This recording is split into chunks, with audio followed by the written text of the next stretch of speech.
Morning बच्चों, class 9th की maths की क्लास में आप सबका स्वागत है। और हम पढ़ रहे थे चैप्टर नंबर 4 दो चर वाले रैखिक समीकरण। प्रश्नावली 4.2 तक जो है हम लोगों ने सवाल हल कर लिए हैं। आज हमें स्टार्ट करनी है प्रश्नावली 4.3 बच्चों। दो चरों वाले रैखिक समीकरण का आलेखन करना हम इसमें सीखेंगे। तो इन्हें ज्यामितीय रूप में किस प्रकार से निरूपित किया जा सकता है, ये हम इस प्रश्नावली में सीखेंगे बच्चों। तो चलते हैं हमारी प्रश्नावली 4.3 की ओर। पहला सवाल है, दो चरों वाले निम्नलिखित रैखिक समीकरणों में से प्रत्येक का आलेख खींचिए। x + y = 4 दिया हुआ है। इसका 4 पार्ट दिए हुए बच्चों। तो पहला पार्ट हम लेके चल रहे हैं x + y = 4। जो इसके लिए पहला प्रश्न है x + y = 4। तो इसके लिए बच्चों क्या करेंगे, सबसे पहले y = हमने इसको ले लिया 4 - x। ठीक है, अब क्या करना है, अब इसके लिए बच्चों हम एक टेबल बना के देखेंगे कि मान क्या क्या प्राप्त हो रहा है। तो यहाँ पर हमने एक टेबल बना ली। ठीक, उसके अनुसार x और y का मान जो है वो निकालेंगे, क्योंकि हमें ग्राफ में दिखाना है या निरूपित करना है। तो इसके लिए x हो गया यहाँ पर y। अगर हम x बराबर रख दें 0 बच्चों, तो y का मान क्या प्राप्त हो जाएगा आपके पास में, तो y = आ जाएगा 4। अगर x का मान अगर हम 4 रख देते हैं तो y का 4 - 4 यानी y का मान कितना प्राप्त हो जाएगा, 0। और उसी तरीके से एक और मान ज्ञात कर लेते हैं। अगर हम x का मान 1 रख देते हैं, x की जगह पे 1 रखा, तो y का मान कितना प्राप्त होगा, 3। तो इस प्रकार से हमारे पास में x और y के मान प्राप्त हो गए। अब इसे हमें क्या करना है, इसका आलेखन करना है, ज्यामितीय निरूपण करना है। तो इसके लिए हमें ग्राफ की ज़रूरत पड़ेगी। ये बच्चों हमारा ग्राफ है। तो इसमें x और x डैश, y और y डैश हमने लिया है। इधर के सारे अंक 0 के धनात्मक होते हैं और बाएं हाथ के ऋणात्मक, ऊपर धनात्मक और नीचे ऋणात्मक, ये हम लोगों ने ले लिया है। अब हमें बच्चों पैमाना चाहिए है कि हम पैमाना क्या यूज़ करेंगे। तो हमारा पैमाना होगा x अक्ष पर, x अक्ष हम ले रहे हैं ना, x अक्ष में 10 खाने बराबर। ठीक है, तो यहाँ पर 10 खाने हैं, तो मान लीजिए 10 खाना बराबर 1 इकाई। ठीक, और इसी तरीके से y अक्ष पर भी लेंगे हम पैमाना। y अक्ष पर क्या, 10 खाना, 10 खाने से मतलब है ये जो छोटे छोटे से ब्लॉक्स बने हुए हैं, छोटे छोटे से खाने जो हैं उससे तात्पर्य है। तो 10 खाना बराबर हो गया 1 इकाई। ठीक, ये हम लोगों ने पैमाना ले लिया है बच्चों। और अब हमें इसे दिखाना है, x का मान क्या है हमारा, 0, तो y का मान 4 है। तो x का मान 0 यानी यहीं पे होगा, y का मान 4, ये y अक्ष है हमारा, यहाँ पर 4 यानी हमारा बिंदु कहाँ होगा बच्चों, ये। इसके निर्देशांक क्या होंगे, x का मान 0 हो जाएगा, 0 और 4। ठीक है, ये आपको समझ में आ गया होगा। इसी तरीके से x बराबर 4 दिया है तो y बराबर 0 दिया है। तो x बराबर 4 यहाँ पे आएगा, y का मान 0, इसी जो x अक्ष है इस पे y का मान क्या होता है, 0 होता है। इसलिए निर्देशांक क्या हो जाएंगे बच्चों, ये निर्देशांक हो जाएंगे 4, 0। ठीक, 4, 0। इसके बाद हमारा x बराबर 1 और y का मान कितना आया है, 3 आया है। तो x बराबर 1 यानी x का मान 1 है और y का मान 3 यानी यहाँ पर x की जगह 1 को बढ़ाएंगे और y की जगह 3 को बढ़ाएंगे बच्चों। तो यहाँ पर हमारा जो पॉइंट आएगा ये x की जगह क्या है, 1 और y की जगह क्या है, 3। ठीक है, तो ये हमारे पास 3 बिंदु हो गए। अब इनका आलेखन खींचना है बच्चों। तो इन तीनों से होकर जाती हुई हम एक रेखा खींचेंगे, तीनों को मिलाती हुई जो है वो रेखा हम खींच देंगे, जो कि हमारे इस समीकरण को निरूपित करेगी। ठीक है, समझ में आ रहा है। ये हमारी जो है रेखा जो है, दी गई रेखा जो है वो हमारे दिए गए समीकरण x + y = 4 को निरूपित कर रही है। ठीक, यहाँ पर लिख सकते हैं x + y = 4। बच्चों आप ये जो रेखा देख रहे हैं इस पर कई बिंदु आएंगे, ये भी बिंदु है, ये भी बिंदु, कई बिंदु आएंगे। तो जो हमारा ये रैखिक समीकरण है इसके अपरिमित रूप से अनेक हल प्राप्त होंगे। ठीक है, तो इस तरीके से हम लोगों ने इसका निरूपण कर लिया बच्चों। इसी तरीके से इसका दूसरा पार्ट है, ये आपको करना है, ये आपका होमवर्क है, करिएगा। आपको x और y के मान जो है अपने मन से रख करके पॉइंट ज्ञात करने हैं और उनको जो है वो ग्राफ के माध्यम से दिखाना है। अब तीसरा एक और हम पार्ट ले लेते हैं, तीसरा भाग y बराबर 3x दिया हुआ है। तो इसका आलेखन हम देखते हैं किस प्रकार से करना होगा। चौथा पार्ट जो है वो आपका होमवर्क होगा। तो 2 पार्ट हम आपस में देख ले रहे हैं कैसे इसको हल करना है और 2 आप करिएगा। अगर नहीं बनता तो आप कमेंट करके मुझे बताइएगा। ये थर्ड पार्ट हम लेकर के चल रहे हैं बच्चों। y बराबर 3x दिया हुआ है, इसके लिए भी बच्चों हम लोगों को क्या करना है, एक जो है वो टेबल बना लेनी है आपको, ठीक है, जिसमें से x और y के अलग अलग मान रखने हैं। कम से कम 3 मान हम लोग प्राप्त कर लेते हैं, x और y हो गया।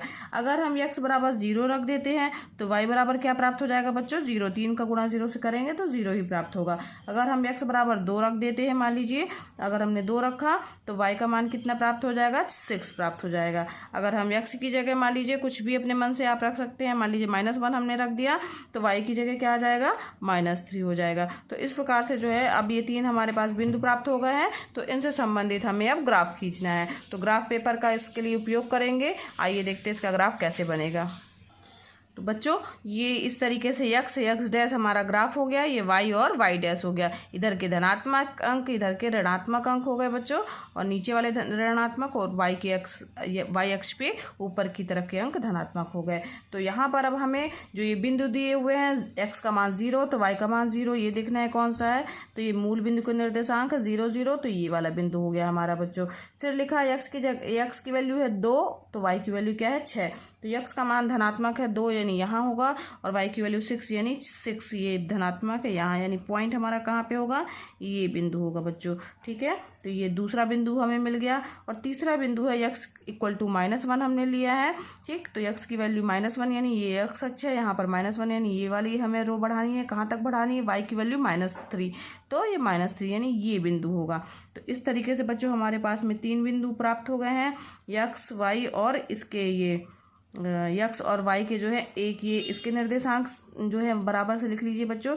इसका x की वैल्यू -1 है यहाँ पर, ठीक। यहाँ पर x की वैल्यू -1 है और y की वैल्यू -1, -3 ये हो गया। ये इसके निर्देशांक क्या है बच्चों, 0 0 हो गए, ये जो ये हमारा बिंदु है, ठीक है। और इसके निर्देशांक क्या हो जाएंगे, इसके निर्देशांक है हमारे 2 और 6। समझ में आ रहा होगा आपको। तो अब क्या करना है, हमें स्केल की सहायता से इन तीनों बिंदुओं को मिला देना है। जो मिलने पे प्राप्त होगा, ठीक है, वही हमारा क्या होगा, जो रैखिक समीकरण है उसका ग्राफीय या ज्यामितीय निरूपण या आलेखन होगा। तो ये बच्चों हमने क्या किया है, इन तीनों बिंदुओं को मिलाने वाली हमने एक रेखा खींची है। ये क्या है, y इक्वल टू 3x। समझ में आ रहा है, बहुत ही आसान है ऐसे प्रश्न हल करना। देखने में ज़रूर बड़े लग रहे हैं, मगर अपने मन से आप कोई भी बिंदु ले सकते हैं और उनका निरूपण करना है। तो ग्राफ खींचना है और जो जो बिंदु प्राप्त हुए हैं बच्चों, ये दोनों जो बिंदु प्राप्त हुए हैं उनको दिखाना है, उनसे जाती हुई हमें एक रेखा खींच लेनी है। तो इस प्रकार से इसका ये आलेखन हो गया। अब इसका बच्चों दूसरा क्वेश्चन है, बिंदु 2 और 14 से होकर जाने वाली 2 रेखाओं के समीकरण लिखिए। इस प्रकार की और कितनी रेखाएं हो सकती हैं और क्यों हो सकती हैं। तो हमारे पास जो बिंदु दिया हुआ है वो एक बिंदु दिया हुआ है और उससे पता करना है कि कितनी रेखाएं हो सकती हैं और क्यों। तो आइए देखते हैं इसे कैसे हल करेंगे। बच्चों अगर हम इसकी बात करें तो हमारे पास में एक, मान लीजिए ये हमारा जो ग्राफ बनेगा वो इस टाइप का रहेगा और 2 और 14 कहीं पे भी बिंदु होगा। यहाँ 2 और 14 दिया हुआ, मान लीजिए ये बिंदु है हमारा, ठीक। तो इसमें जो है ये 2 और 14 जो हमारा बिंदु है बच्चों, इससे होकर जाने वाली जो है वो हमें क्या करना है, रेखाओं को निकालना है कि कितनी रेखाएं खींच सकती हैं और इससे जाने वाली किन्हीं भी 2 रेखाओं के समीकरण को लिखना है बच्चों। तो यहाँ पर अगर हम बात करें तो 2 रेखाएँ होंगी, तो हो सकता है वो ऐसी रेखा हो, ऐसी रेखा हो, बिंदु से जाने वाली, मान लीजिए ये बिंदु है, ठीक है। और चूंकि ये एक ही बिंदु है तो इससे अनेक रेखाएं जा सकती हैं, क्योंकि एक बिंदु से होकर के अनेक रेखाएं जा सकती हैं, ठीक है। तो यहाँ पर जो हमारा बिंदु है उससे होकर अनेक रेखाएं खींची जा सकती हैं बच्चों। तो इसलिए जो है ये कितनी, प्रश्न में पूछा ना इस प्रकार की कितनी रेखाएं हो सकती हैं और क्यों, तो एक बिंदु दिया है इसलिए अनेक रेखाएं खींची जा सकती हैं।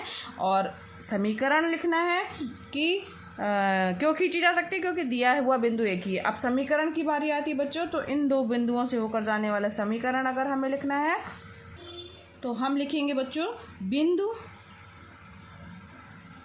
2 और 14 से होकर जाने वाली 2 रेखाओं के समीकरण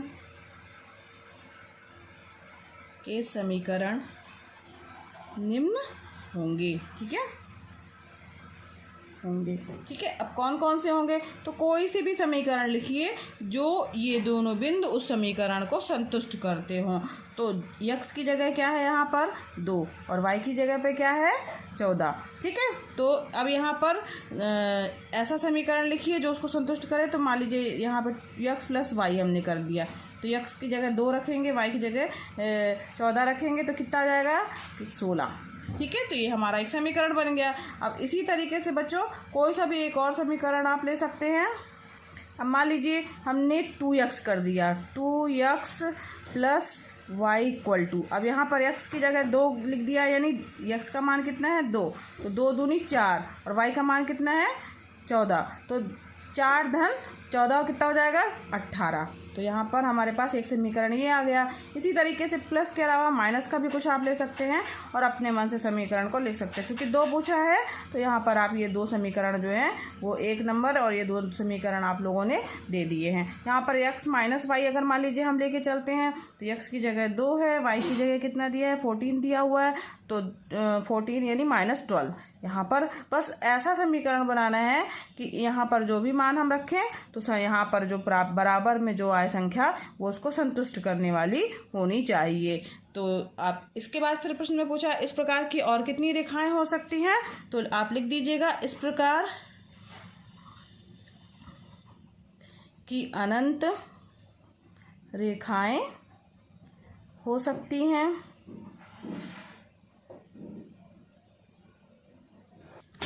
क्योंकि एक बिंदु से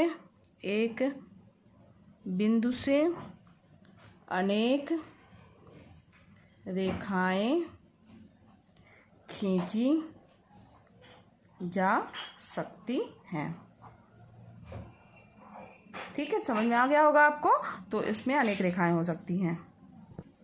अब इस प्रश्नावली का तीसरा क्वेश्चन है, यदि बिंदु 3, 4 समीकरण 3y = ax + 7 के आलेख पर स्थित है तो a का मान ज्ञात कीजिए। ठीक है, चूंकि यह बिंदु बच्चों इस आलेख पर स्थित है तो इसका मतलब है कि यह इसका एक हल होगा, यानी इसे ये संतुष्ट करेगा। तो हमें a का मान ज्ञात करना बहुत ही आसान है। आइए देखते हैं कैसे हल करना है। समीकरण दिया हुआ है बच्चों 3y = ax + 7। अब चूंकि बिंदु जो है बिंदु कौन सा है हमारा, बिंदु 3 और 4, तो ये बिंदु जो है वो समीकरण 3y = ax + 7 के आलेख पर स्थित है।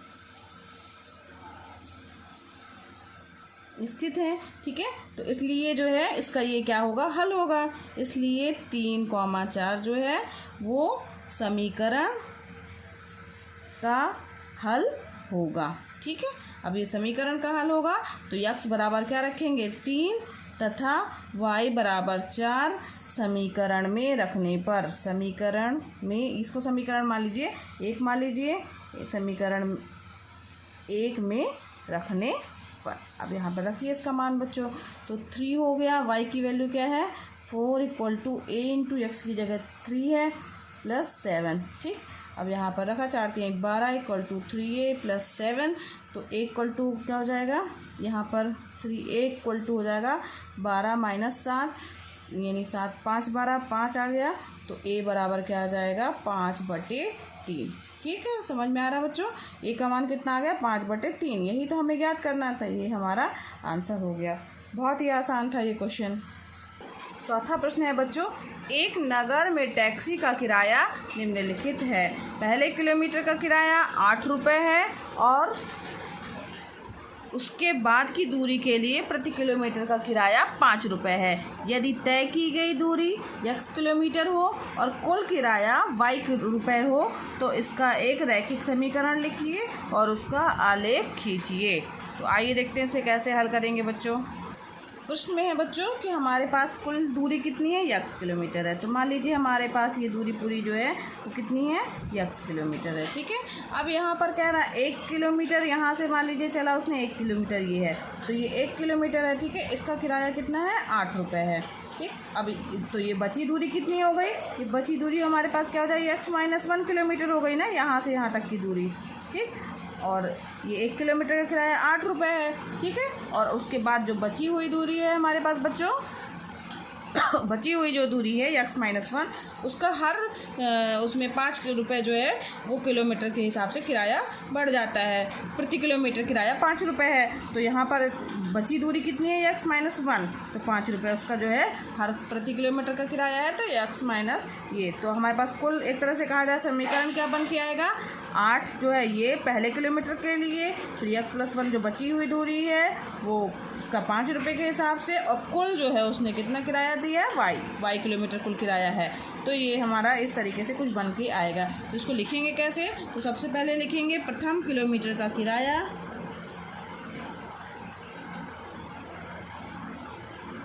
प्रथम किलोमीटर का किराया कितना दिया हुआ है बच्चों? 8 रुपये, ठीक है। अब इसके बाद क्या दिया है? x-1 किलोमीटर का किराया 5 रुपये प्रति किलोमीटर दिया ना, तो x-1 और उसमें 5 का गुणा हो जाएगा, इतने रुपये हो जाएगा। फिर इसके बाद बच्चों कुल किराया कितना दिया हुआ है? y रुपये, ये दिया हुआ है प्रश्न में हमारे पास। तो प्रश्नानुसार क्या हो जाएगा? प्रश्नानुसार हो जाएगा y बराबर 8 + x-1 × 5, ठीक है। तो y बराबर क्या हो जाएगा? 8 + 5x - 5, ठीक है। और यहाँ पर क्या आ जाएगा? y बराबर आ जाएगा 5x, 8 में से 5 गया 3, तो ये हो गया हमारे पास एक समीकरण प्राप्त हो जाएगा, ठीक है। y बराबर ये हो जाएगा 5x - 3। इसको इस तरीके से भी लिख सकते हैं, 5x - y माइनस ये इस तरफ लेके गए 5x, ठीक है। और -y यहाँ पर प्लस आएगा, 8 में से 5 के 3 प्लस में आएगा, प्लस माइनस ये y इस तरफ लेके गए बच्चों, +3 = 0। तो ये हमारे पास में समीकरण प्राप्त हो गया। ये समीकरण भी आप लिख सकते हैं, ये समीकरण भी आप लिख सकते हैं। अब इसका हमें क्या करना है? आलेखन करना है। तो बच्चों ये y बराबर 5x + 3 जैसे मान लीजिए ये है, तो हमें अब इसका आलेखन करने के लिए टेबल बनानी पड़ेगी। तो आलेखन के लिए आलेखन करना है y बराबर 5x + 3 का, ठीक। तो अब इसके लिए हम कैसे टेबल बनाएंगे बच्चों? यहाँ पर आप जो टेबल बनाएंगे उसमें मान रखेंगे, एक और आएगा, मान लीजिए ये छोटा सा हो गया, यहाँ पर x हो गया, ये y हो गया। अब x का मान बच्चों, x = आप 0 लीजिए, यहाँ पर 0 रखेंगे तो y बराबर क्या प्राप्त हो जाएगा? 3 प्राप्त हो जाएगा, ठीक है। अब x की जगह मान लीजिए हमने ले लिया, x की जगह -1 ले लिया, या 1 ही ले के चलते हैं। मान लीजिए y लिया, x की जगह 1 लिया, तो y का मान कितना आ जाएगा? 5 + 3 = 8 आ जाएगा। अब x की जगह मान लीजिए -1 हमने ले लिया, तो y का मान कितना आ जाएगा? 3 में से 3 - 5 यानी -2 आ जाएगा, ठीक है। -5 में आएगा, 3 - 5 यानी -2 आ गया। अब ये हमारे पास तीनों बिंदु हो गए और इनको हमें ग्राफ पर दिखाना है। ये बच्चों हमारा ग्राफ है x, x', y और y', ठीक है। अब यहाँ पर हमें जो है आलेखन करना है इसका। x बराबर 0 दिया है तो y बराबर 3 दिया है। x का मान 0 कहाँ पे है? ये। y का मान 3 यानी ये बिंदु होगा, ठीक है। इस बिंदु के निर्देशांक क्या होंगे? 0 और 3 होंगे। तो हमारे पास में ये पहला बिंदु प्राप्त हो गया बच्चों। फिर इसके बाद दूसरा बिंदु है, x की जगह 1 और y की जगह 8। तो x का मान 1 यानी 1 को हमें बढ़ाना है, कहाँ तक बढ़ाना है? 8 तक बढ़ाना है, यानी दूसरा बिंदु हमारा ये हो गया, ठीक है। इसके निर्देशांक क्या हो जाएंगे? 1 और 8 हो जाएंगे। अब इसके बाद बच्चों तीसरा बिंदु क्या है? -1 और -2 है। तो x की जगह -1 यानी x जो है वो -1 यानी इस तरफ जाएगा, x का -1 ये वाला होगा, और y की जगह -2 है यानी ये, यानी हमारे तीसरा बिंदु हो जाएगा ये वाला होगा। इसके निर्देशांक क्या हो जाएंगे बच्चों? इसके निर्देशांक हो जाएंगे -1 और -2, ठीक। अब ये जो तीनों बिंदु प्राप्त हुए हैं, इन तीनों को मिलाती हुई हमें क्या खींचना है बच्चों? एक रेखा खींचनी है। तो जो ये रेखा प्राप्त होगी वो इन तीनों बिंदुओं का आलेखन होगी या ज्यामितीय निरूपण होगी, ठीक है। इन तीनों से होकर जाती हुई हमें एक रेखा खींचनी है। ठीक। तो ये जो तीनों से होकर जाती हुई ये रेखा है, ये हमारा दिया हुआ समीकरण है। कौन सा समीकरण है? y = 5x + 3। यहाँ पर आप लिख सकते हैं y = 5x + 3। ये आपको समझ में आ गया होगा बच्चों, किस तरीके से हमें इसको निरूपित करना है, दिखाना है, और कैसे हमें इसके हमने बिंदु ज्ञात किए हैं। ये बिंदु आप अपने मन से कुछ भी ले सकते हैं और उसको ग्राफ में आप दिखा सकते हैं। ग्राफ में दर्शाना बहुत ही आसान है बच्चों। ठीक है, तो आज के लिए बच्चों बस इतना ही, और इसके बचे हुए जो शेष क्वेश्चन है वो हम अगले लेक्चर में हल करेंगे। अगर बच्चों मेरा पढ़ाना आपको पसंद आ रहा हो तो मेरा वीडियो लाइक कीजिए। अगर आपने अभी तक सब्सक्राइब नहीं किया है बच्चों तो मेरे चैनल को सब्सक्राइब भी कर दीजिए, और साथ ही साथ बेल आइकन दबा दीजिएगा ताकि मेरे नए वीडियोज़ आपको मिलते रहें बच्चों। और दूसरे बच्चों को, अपने फ्रेंड्स को शेयर भी कीजिए क्योंकि यह एकदम फ्री है। धन्यवाद बच्चों।